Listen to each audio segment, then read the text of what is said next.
Morning show. This is Shlomo Bowe, and that was the morning mix from DJ Chris Cross. Thank you so much, Chris. Boys, I got a bone to pick with the city of Los Angeles. What's that? They're saying, just because they won a couple chips, they're saying that they're the city of champs. Who do they think they are? I mean, I think people in Los Angeles, I don't want to sound disrespectful or anything. I get it is the year that Kobe passed away and all of that. So there's a lot of, there's a lot of feelings and emotions surrounding, the championships, and especially the Lakers. Yeah. But to be called the city of champions, it's like, come on, let's be realistic here. That is Boston, and will always be Boston. Oh, yeah, and you got to go to L.A. All right, how many teams do they have? They got about 30 teams. They have the Clippers as well. It's like, dude, you guys have the odds. Well, they ain't winning high. Chips. Clippers ain't winning none. But still, they are Kawhi, and you know what I mean? Like they could, hypothetically. You know what I mean? So it's like, dude, you don't hear about two Boston teams. Yeah, that's true. We got one each sport. Dude, they got 2 basketball teams, 2 football teams. Well, if you count the Sacramento Kings and all the other, like they got a couple more than just. No, they don't count those. We're talking about LA. Don't count that. Okay, LA. It's Los Angeles. But Shlomo, I don't understand your energy of you're on Boston's side because you've been known to schmooze out in LA. He is a flippy. He flips and flops. I will say that is a fact. There's one thing I do not compromise on, and that is my city and my sports teams. I take it very personal. I will say, when I think about Shlomo in Los Angeles, I automatically cling to when you first were out in Los Angeles for your domestic exchange at CSUN, when you were at that party, for the Super Bowl party. Oh, man. Or no one else had any interest in the game? Yeah, I'm standing about maybe a foot, maybe 18 inches away from the TV. What year was this? 2017. Who were we playing? The Falcons. Yeah. Right? Great game. And no one cares at all. I'm the only, people watch and whatever, but I'm into this. My boy Aaron had a big party. It was his birthday, so I'm in there, sending it. And obviously, you watch the game. They start talking shit. I barely knew these people, and they're talking hella shit to me. Oh my god, because they knew I loved the Pats. I wore all my gear. I was wearing a Brady jersey. Yeah. Let's go. They talked so much shit, and what happened? The greatest comeback in football history. It was the exact opposite situation back home over here. I was at our friend Quinn's house, and of course, you guys know me. I'm not a Patriots fan, but LA is just so ridiculous to claim that they're the city of champions. Absolute blasphemy. It is. I have the numbers here, and I'm gonna put my virtual glasses on right now. Okay. And I'm gonna tell you right now, it's New York City is actually number 1. They have 61 total major championships with the 5 major sports, but they won a majority of those, as you guys are well aware, before Prohibition. So irrelevant. Number 2, Boston. Exactly. Let's go. And that's not I get it, you can make a similar argument it's historical, but at the same time, dude, we've been winning championships as of late. Another huge bone I have to pick is the fact that this title of, quote, City of Champions follows the Los Angeles Dodgers winning. First off, they had Mookie Betts, Joe Kelly, David Price, our stars from Boston. Yeah. Second off, they were in the World Series. Dave Roberts, too, the manager. Yeah. Exactly. Yeah. It's all Boston legends. And on top of that, this is their first World Series win since the 80s, I believe, 88 specifically. But in my head, I'm like, weren't the Dodgers in the last 3 World Series? They were. Yeah, and they lost every year up until now. So how can you be the city of champs if you just now won? Bunch of losers. I get it. I've been there where you're riding the high off of the moment.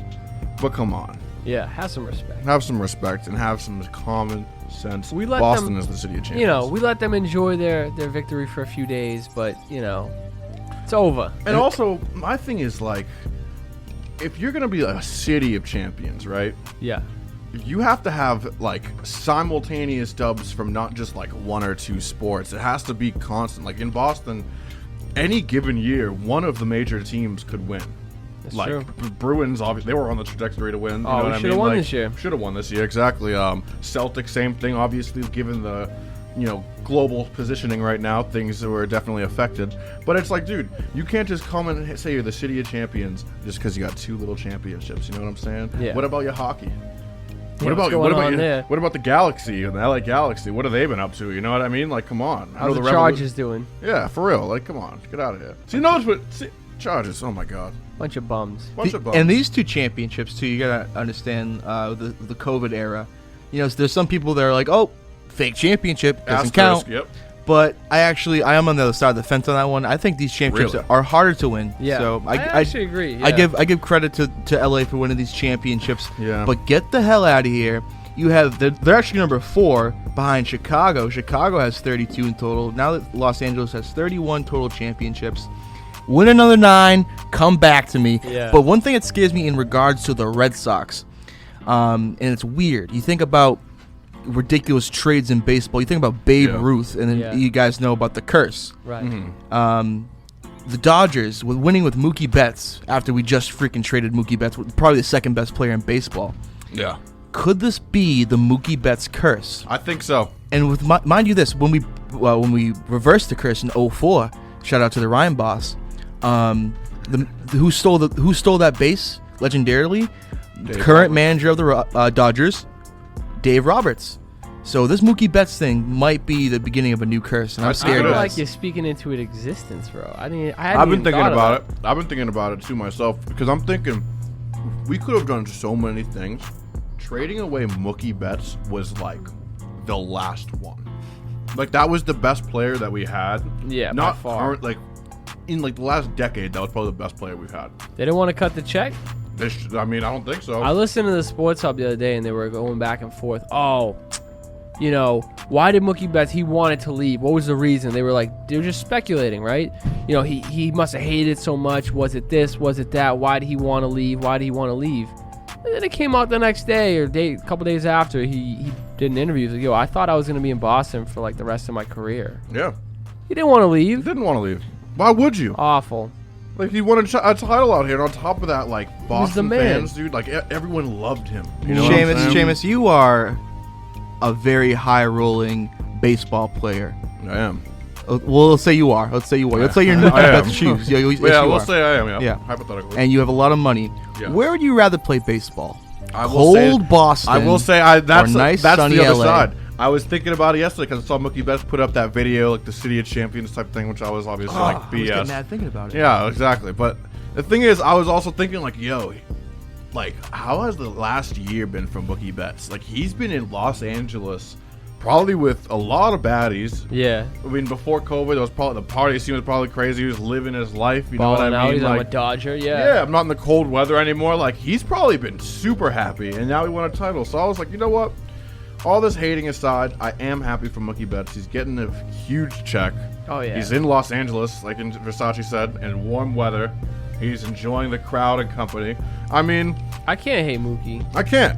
Oh, definitely not. Will it be another curse, though? I feel like it might. The rate the Red Sox went this year, I'm not putting anything past them.